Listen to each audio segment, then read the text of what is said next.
আমি ফিজে ফোন দিলাম, ফিজ কই? বললো সাতক্ষীরা। আমি তুই আজকেই গাড়িতে উঠে ঢাকায় আয়। তো এসে মানে 5-6টা বল করার পরে he was confirm in the national team. মানে কোচ দেখেই তাকে এত পছন্দ করছে স্নিকার্স কিনে দেওয়ার জন্য। তো সবারটাই সাইজ পাইলাম, মুস্তাফিজের সাইজ খুঁজতে খুঁজতে আমার জীবন শেষ। দিলাম, বললাম যে তোর তো পায়ের সাইজ আমি পাই না, এটাই পড়তে হবে। তো বলে স্যার কোনো অসুবিধা নেই। আপনি মুস্তাফিজকে কখন থেকে চিনতেন এবং জাতীয় দলের আনার সেই গল্পটা যদি একটু বলতেন, কারণ আপনি অনেক কাজ করেন কিন্তু অনেক কিছু হাইট থাকে, আপনাকে নিয়ে অনেকে সমালোচনা করে, কিন্তু আপনি যে অনেক প্লেয়ার নিয়ে আসেন এগুলো অনেকেই জানে না। মুস্তাফিজকে আমার পরিচয় না অনূর্ধ্ব-19 থেকেই। যখন 19 আমরা যে ওয়ার্ল্ড কাপটায় যেটাতে লিটন, সাইফুদ্দিন, মোসাদ্দেক, শান্ত, মিরাজ, মোস্তাফিজ সবাই ছিল। তো ওইখান থেকে মুস্তাফিজকে আসলে আমার চেনা। যেমন একটা ছোট্ট ঘটনার কথা বলি, তো আমি চেয়ারম্যান ছিলাম টাউন ডেভেলপমেন্ট। আমি যখন গেলাম খেলা দেখতে, তাই আমি বললাম সব ছেলেকে স্নিকার্স কিনে দেওয়ার জন্য। তো সবারটাই সাইজ পাইলাম, মুস্তাফিজের সাইজ খুঁজতে খুঁজতে আমার জীবন শেষ। পরে একটা জায়গায় একজোড়া পাইলাম, একজোড়াই পেলাম, চয়েস ছিল না আর কি। তখন আয়না ওকে দিলাম, বললাম যে তোর তো পায়ের সাইজ আমি পাই না, এটাই পড়তে হবে। তো বলে স্যার কোনো অসুবিধা নেই। তো এইভাবে মুস্তাফিজকে চেনা। তো ন্যাশনাল টিমের ক্যাম্পে যখন হাতু আসলো, চান্দিকা হাতুর সিং আসলো, তখন একদিন আমার পাশে দাঁড়ায় বললো যে খালেদ এরকম লেফট আর্ম ফাস্ট বোলার নেই দেশে। আমি আসে থাকবে না কেন? আমি বললাম কিন্তু জুনিয়র লেভেলে আছে, 19 লেভেলে দুটো ভালো ছেলে আছে। কে? আমি বললাম যে আবু হায়দার রনি আর মুস্তাফিজুর রহমান, স্পেশালিটি কেদের। তাহলে আমি বললাম যে রনিরটাও বললাম, ফিজারটা বললাম। তো ফিজারটা বললাম যে ফিজ ওর স্পেশালি লোক খুব ভালো কাটার মারে, 2-3 রকমের কাটার মারতে পারে। তো বলছে রিয়েলি? আমি হ্যাঁ। তুমি কি ওরা আনতে পারবা? আমি কেন না?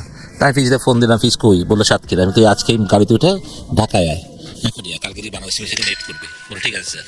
তো এই ফিজ আসলো, পরের দিন ট্রেনিং করলো। তো ট্রেনিং করে আমি হাতু দাঁড়ায় আছি, 6টা বল করার পর হাতু আমাকে বললো যে খালেদ ও নেক্সট কিন্তু পাকিস্তানের সাথে খেলবে।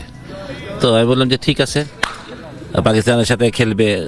আমি তো একটু যে 6টা বল দেখার পরই যে ডেফিনেটলি হাতু অনেক ভালো জাজমেন্ট ওর খেললো, এবং ওইখান থেকে তো মুস্তাফিজ ঘুরে দাঁড়ালো, পাকিস্তানের সাথে দারুণ বোলিং করে, ইন্ডিয়ার সাথে 5 উইকেট। সত্যি কথা বলতে গেলে ফিজের তাসকিন আর ফিজ, এই দুইটা ছেলেকে আমি একদম খুব ছোটবেলাতেই দেখছি, যারা ন্যাশনাল টিমে খুব ইয়াং বয়সে এসে যে পারফর্ম এবং বাংলাদেশ টিমে স্ট্যাবলিশড হয়ে গেছে এবং দেশের 1 নম্বর করে বিশ্বের এখনও আমি বলতে পারি 10টা বোলারের ফাস্ট বোলারের কথা বললে অবশ্যই ফিজের কথা বলতেই হবে, তাসকিনের কথা বলতেই হবে। তো এটা আমাদের জন্য, তো বাংলাদেশের জন্য অনেক আনন্দের ব্যাপার। তো ফিজের এই কাহিনীটা ছিল যে ও মাত্র এসে 5-6টা বল করার পরে he was confirm in the national team. Coach দেখেই তাকে এত পছন্দ করছে। তো ওর মধ্যে যে অ্যাবিলিটি ছিল, স্পেশালিটি ছিল, এটা তো নো ডাউট, এবং এটাও সে এখনও ক্যারি করতেছে। এখন তো আরও ডেভেলপড হয়েছে, আরও ম্যাচিওর হয়েছে, আরও জ্ঞানী হয়েছে। আমি বলবো যে বোলিং নলেজটা এখন আরও বেশি ফিজের। তো I wish him all the best. এই IPL-এ যখন যাবে ইনশাল্লাহ ও যাতে নিজের প্রতি এবং দেশের প্রতি অনেক সুবিচার করতে পারে এবং কলকাতাকে শিরোপা জিতাতে সাহায্য করে, সেটাই দোয়া করবে আমরা।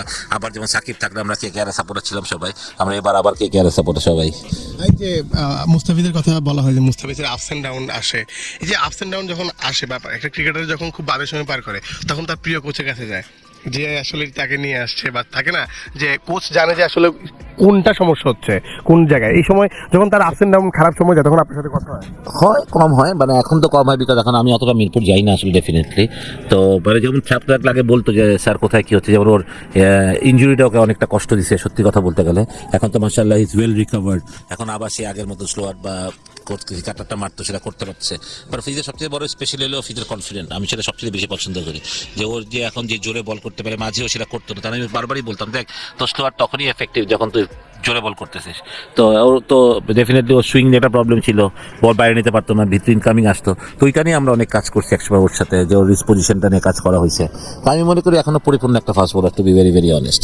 আপনার কাছে যদি বলা হয় যে মুস্তাফিজ তার ক্যারিয়ারটা কতগুলো উইকেট নিয়ে শেষ করলে আপনি মনে করবেন যে মুস্তাফিজ সেটা? আমি খালি চাই যে মুস্তাফিজ তার সেরাটা দিক, কত উইকেট, এটা একটা মাইল ফলক, এটা একটা প্লেয়ারের একটা নিজস্ব অ্যাচিভমেন্ট। আমি চাই যে ও যতদিন খেলবে মাশাআল্লাহ, ও যাতে এরকম খুব ইম্পর্টেন্ট প্লেয়ার হিসেবে দলে খেলবে, যে কোনো ইম্পর্টেন্ট প্লেয়ার হিসেবে ফ্র্যাঞ্চাইজিতে ক্রিকেটে খেলবে, এবং ওর সামর্থ্যের শেষটাও দিবে, সত্যি কথা বলে সেটাও দেয়। সবচেয়ে বোলিংয়ে আমি বলবো যে স্পেশালি ওর বোলিং ওর সামর্থ্যের শেষটাই দেয়, এবং আমি চাই যে ওর যতদিন খেলবে ক্যারিয়ারে সেটা যদি ওর বেস্টে ও দেয়, এবং সেটা হয়তো বা হয়তো 500 উইকেট মেবি এই ফর্মেটে, T20 ফর্মেটে যেটা স্পেশালি বলা হয়, সাদা বলের ফর্মেটে, 2টা ফর্মেটে যদি ও 500-300 উইকেট পায়, নাথিং লাইক ইট। আমার মনে হয় যে সেটা সম্ভব না। আমি বলছি শুধু ইন্টারন্যাশনাল IPL সব কিছু মিলে যদি সেটা করতে পারে, তাহলে ডেফিনেটলি আমার মনে হয় যে হিজ সাকসেসফুল, হিজ এ উইকেট টেকার ডেফিনেটলি, এবং ম্যাচ উইনার, এটা নো ডাউট আসলে সত্যি কথা বলতে গেলে। এর বাইরে, মুস্তাফিজের বাইরে আর কাকে আসলে এরকম বিশ্বমঞ্চে, শুধু নট অনলি IPL যে ফ্র্যাঞ্চাইজি ক্রিকেটের দাপি বেরোবে, সাকিব যেমন দাপিয়ে বেরিয়েছিল, আর কাকে দেখেন?